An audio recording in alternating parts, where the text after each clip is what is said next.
spirituele staat blijven. Want die beoefening is juist zo belangrijk en is heel hard nodig. En als je daar niet aan houdt, dan val je terug en dan zul je inderdaad zien dat de niet-spirituele of de niet-goddelijke krachten weer vat op je krijgen. Dat je weer terugzakt in het wereldse. You cannot create your own way. You cannot just walk the way you want.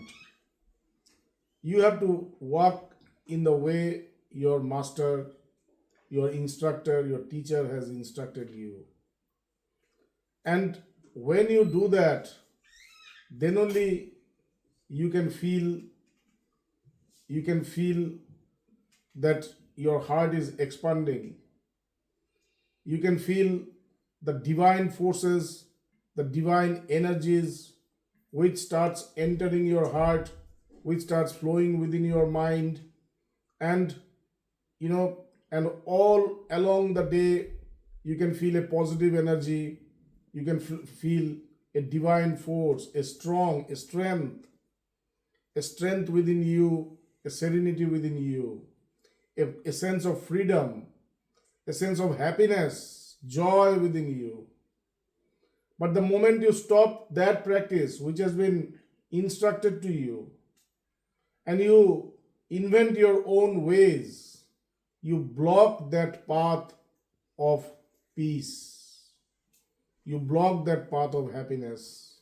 You block that path of joy, liberation, divinity. And when that happens, then you start struggling. It's like you are captured in a prison. You are captured in a prison and you cannot get out of that prison.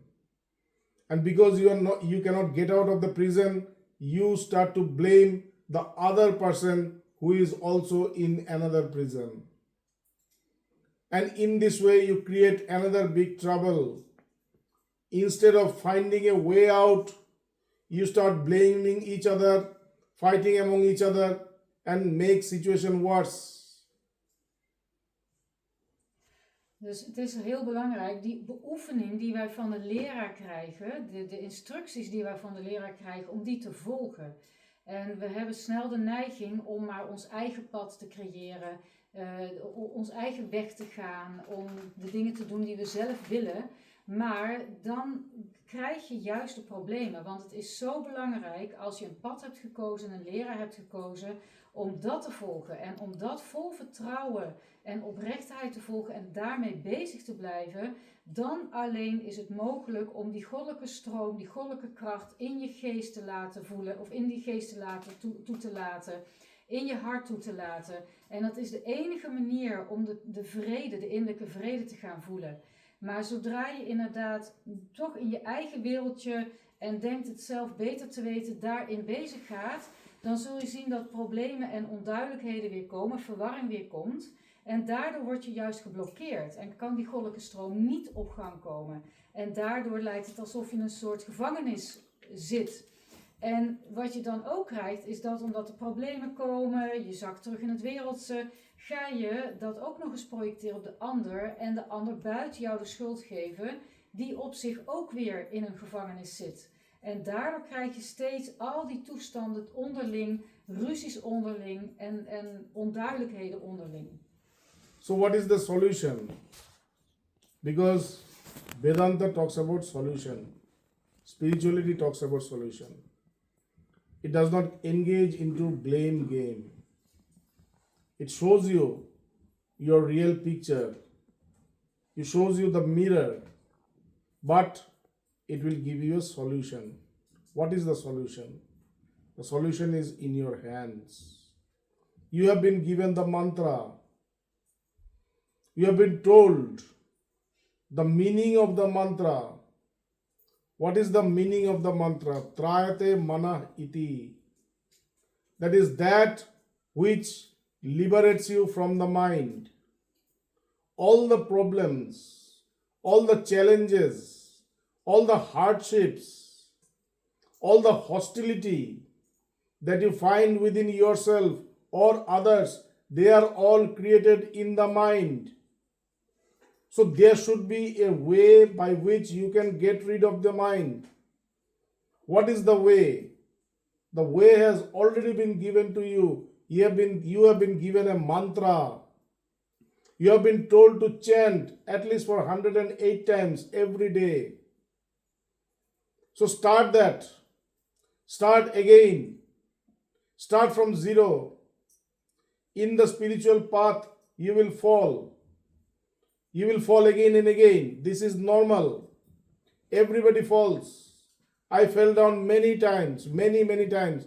I cannot count how many times I fell down. But whenever I fell down, Bhagavan always encouraged me, get up and start walking.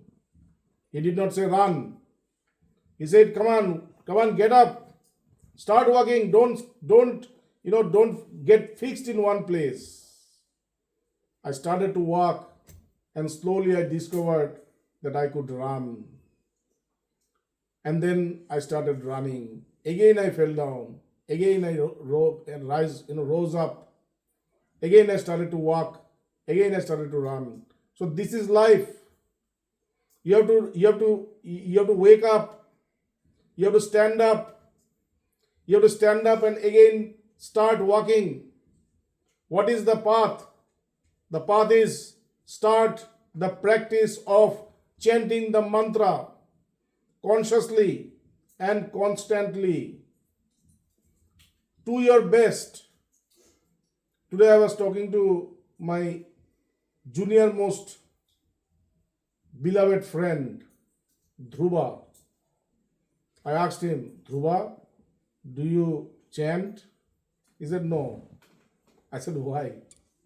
He said, I have to go to the school very early. I have to sleep very early. I don't get time. I said, chant once. Just once. And don't leave it. So I also tell you the same thing. You don't need to chant for hours. You don't need to sit in one place and spend hours in meditation, hours in chanting. Just with your pure heart, your heart full of love, one time, just one time, with your folded hands, just chant the mantra once,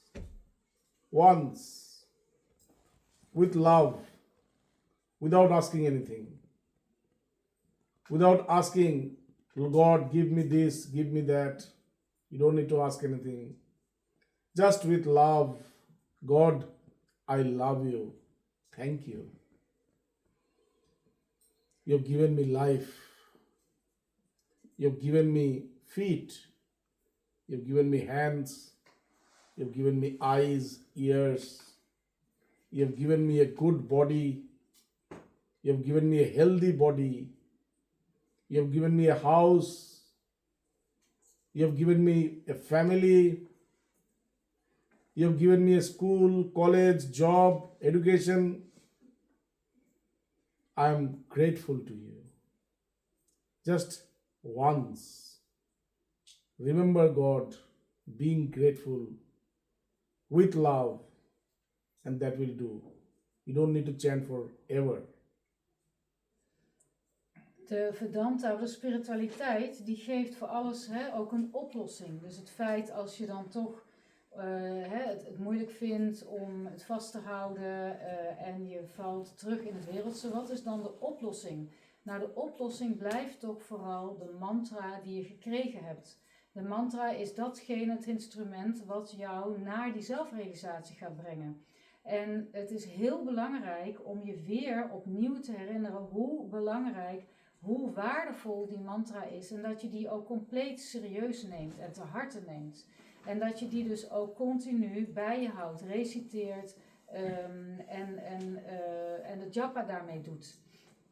En het is ook logisch dat je, dat je makkelijk weer terugvalt. En Swami zegt ook, ik zelf ook, ben zo vaak weer teruggevallen Dat is normaal, dat gebeurt zo. Maar dan was er altijd Bakkerwan die mij weer zei, kom op, sta op, ga weer verder. Ga door en loop verder. Niet ren verder, maar loop verder. En hoeveel keer dat wel niet nodig was om weer inderdaad bij de hand genomen te worden, op je voeten gezet te worden en door te gaan. En op een gegeven moment werd dat steeds makkelijker en ging Swamiji zelfs ook rennen. Toen kon hij gaan rennen. Maar zelfs daarin viel hij soms nog. Dus het is logisch dat we terugvallen, maar het is dan belangrijk om ons weer te herpakken en van nul weer te beginnen. Weer die mantra ons eigen maken, serieus nemen, ermee aan de slag gaan. En vandaag was het zo dat Swamiji aan Dhruva vroeg van, bezing of doe je nog steeds de japa met de mantra? En toen zei Dhruva, nee, want ik moet naar school, ik heb het druk en dan moet ik vroeg naar bed en dat is lastig, het lukt me niet. En toen zei Swamiji, nou weet je, doe het dan in ieder geval 1 keer op een dag. Al doe je het 1 keer op een dag. En dit wil hij iedereen zeggen. Al doe je het in ieder geval dan maar 1 keer op een dag. Maar dan met zo'n toewijding, zo'n liefde vanuit je hart, dat het alleen maar een dankbetuiging is aan het goddelijke. Niet met een vraag van, oh God, geef me dit, doe zo. Maar alleen maar vanuit dankbaarheid, met gevouwen handen en een gebogen hoofd van, dankjewel God, dankjewel dat ik gezond ben, dankjewel dat ik handen en voeten heb, dankjewel dat ik een huis heb, dankjewel dat ik een gezin heb. Dat je compleet dankbaar bent voor het goddelijke. En dit is belangrijk om jezelf op die manier steeds te herpakken om verder te kunnen komen. Remember, there is a spiritual character called contentment. This contentment makes us stable, balances us. If we have contentment, we can face every situation in our life. If we have contentment, we will not suffer from anxiety, fear, confusion. Our feet will always be grounded. We'll always find ourselves firm within us. What is contentment? Contentment is to recognize the good things which I have and be thankful, be grateful. Not only just recognizing that I have this, I have that. If I just recognize that I have this, I have that, then I will have ego, spiritual ego. But I know that I have these qualities, I have this strength, I have this peace of mind, and for this I am grateful to the Lord. So when I become grateful to the Lord, then only I am contented, and this contentment helps me get through any situation in life. Remember, there will never be any ideal situation. We always think of a day, of a time when there will be no resistance, when there will be no opposition, when everything will be according to our mind, according to our likings. This will never happen. In science, we talk about ideal gas, isn't it? Ideal gas. But there is no ideal gas. They talk about ideal gas, but there is no ideal gas. Ideal gas does not exist. Every gas is near or far from this ideal gas. So the life is not an ideal situation. You have to navigate through the waves. Like if you see the big ships in the ocean, what do? They don't sail in those areas where there is no waves. They also have to sail in those areas where there is cyclone, where there is turmoil. We are going tomorrow to India in KLM, big plane. It does not mean that The plane will go from, start from Amsterdam and reach Delhi, and it will be a complete peaceful ride. It can never happen. In the On the way there will be turmoil. The pilot will tell us, go back to your seat, sit down, fasten your belt, don't get up. In this way, in our life, there is always turmoil, and when there is turmoil, the Guru comes and the Guru says, sit down, go back to the basics, fasten your belt, start your spiritual practice again, and you will see that the situation has become quiet, peaceful. Wat heel belangrijke spirituele kwaliteit is tevredenheid. Dat is datgene wat ervoor zorgt dat we ook een rust kunnen ervaren en met onze benen stevig op de grond kunnen staan. En daarom is dit waar we naar proberen te streven. En hoe kunnen we dit bereiken, de tevredenheid? Door stil te staan bij wat we hebben, maar niet alleen dat. Want als we alleen dat doen, dan creëer je alleen spiritueel ego van, oh, ik heb dit, ik heb dat. Maar daarbij ook enorm dankbaar te zijn. Dankbaar te zijn voor alles wat je hebt en wat allemaal naar je toe is gekomen. En op die manier dat te herkennen en te zien. En daardoor zul je inderdaad steeds meer die tevredenheid kunnen gaan ervaren. En wat we namelijk ons ook mogen beseffen en ook hebben ervaren in ons eigen leven, is dat het leven nooit alleen maar perfect is. Het is altijd met bergen en dalen, om het zo te zeggen. We zijn altijd op zoek naar de perfectie, naar de rust, de harmonie, naar dat alles perfect en goed verloopt. Maar dat zal nooit zo zijn. Het leven kan niet zo zijn, want zo is het nu eenmaal. En dat is hetzelfde als dat een schip over de zeeën moet varen. Daarbij heb je ook vaak drukke, vele golven, harde wind. Je moet er gewoon doorheen. Dat kan niet anders. En dan ga je daar zo goed en zo kwaad mogelijk, navigeer je daar doorheen, zodat je veilig bent. En zo is het ook met als je in een vliegtuig zit. Zoals morgen, als we naar India vliegen met KLM, een hartstikke goede luchtvaartmaatschappij, groot vliegtuig. Maar het kan niet zo zijn dat die tocht alleen maar perfect stil is. Er zullen ook momenten zijn dat er meer beweging is. En dan zal de piloot zeggen van, nou, ga terug naar je plaats en doe je veiligheidsgordel weer om. Zorg dat je zit.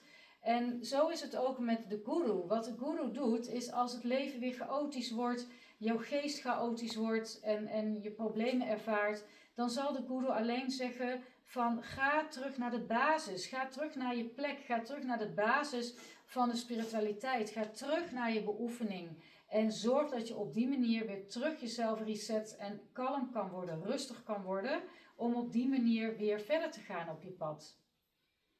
So when we talk about turmoil, it is not only in the outside world, it is not only in our life, it is also within our relationships.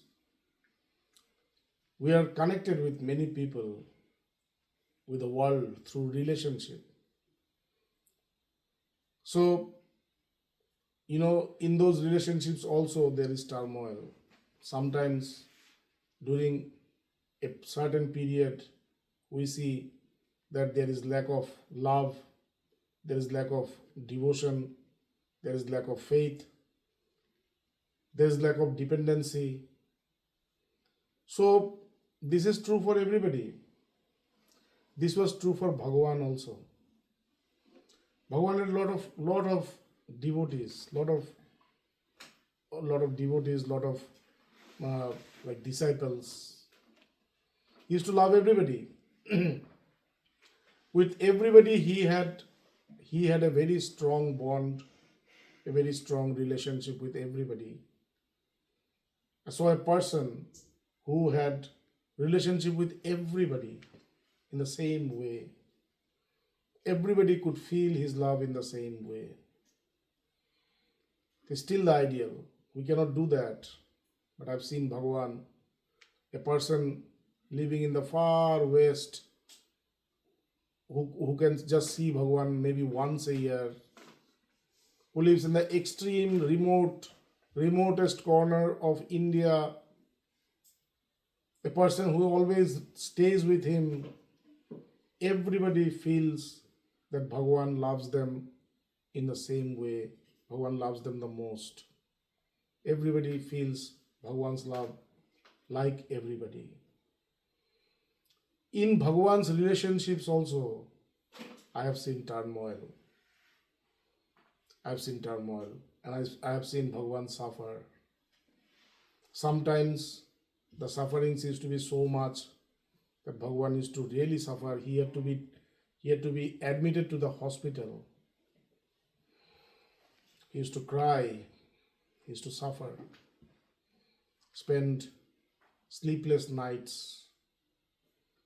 During one of these turmoils, I saw him suffering very much.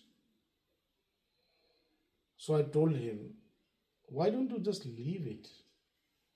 Why don't you just let the guy go away from you? Cut off. He's giving you so much pain, so much suffering. That day Bhagavan said something which became a lifeline to me as far as relationship is concerned. Bhagavan said, till the bridge is broken, keep loving. Keep loving. This was a message.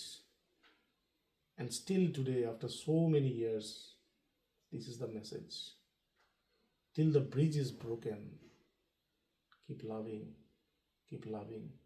Bhagavan said, love is the only solution. Love is the only solution. This word, I love you, has been spoken in this world so many times.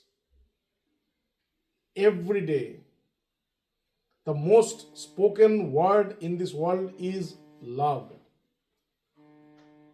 But still, that word has not been spoken properly. If we can utter this word, love, in a proper way, then we can find all the solution. So love, love, love. That's all. This is Bhagavan's message, last message to everybody.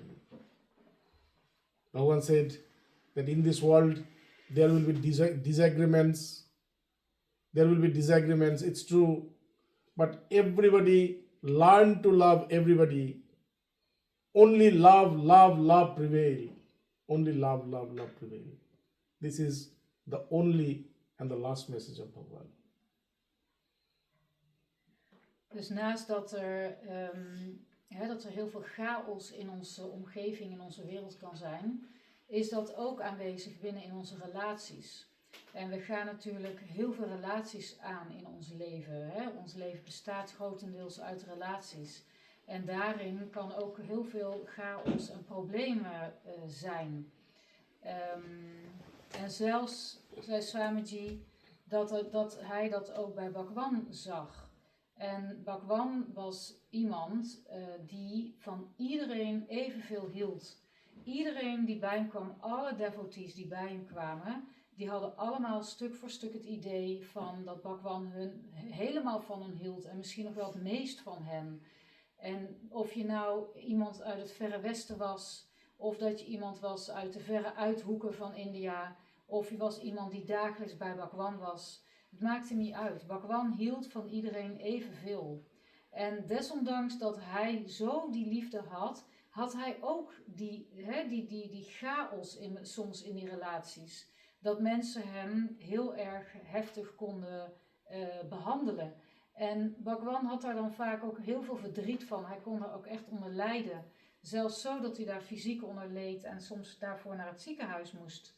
En er was één keer een voorbeeld waarbij Swamiji dat zag gebeuren. En dat hij ook aan Bhagwan vroeg van, maar waarom ga je er dan mee door? Waarom kap je dit niet af? Waarom stop je niet met die persoon?